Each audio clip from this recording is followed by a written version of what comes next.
国际消息，咱要先来关心的是，美国众议院伫3月13通过法案，要求中国的字节跳动伫半冬内爱对 TikTok 来撤资，若无就会甲 TikTok 禁起来。有议员是烦恼这项禁令有可能是违反美国宪法保障的言论自由。中国外交部是跳出来批评讲，这项规定根本就会害到美国家己。众议院表决352票支持，65票反对，1票弃权，超过1/3限制通过保护美国人免受外国对手控制的应用程式侵害法案。这是美国第一摆透过立法的方式，对社群平台用全国性的禁令。投票表决进程，议员有众议员提出反对意见。But the bill is written so broadly that the president could abuse that discretion and include other companies that aren't just social media companies.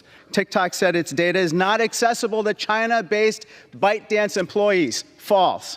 China-based employees routinely access this data, even unbeknownst to employees of TikTok USA. 这法案顶礼拜得到众议委员会一致通过，要要求字节跳动伫180天内，为 TikTok 安那无会禁止美国苹果甲 Google 应用程式商店提供 TikTok。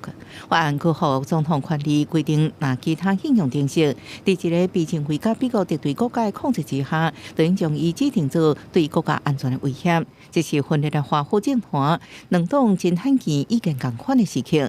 中国外交部回应，虽然美国一直无找到 TikTok 威胁美国国家安全的证据，所以毋捌停止对伊的打压。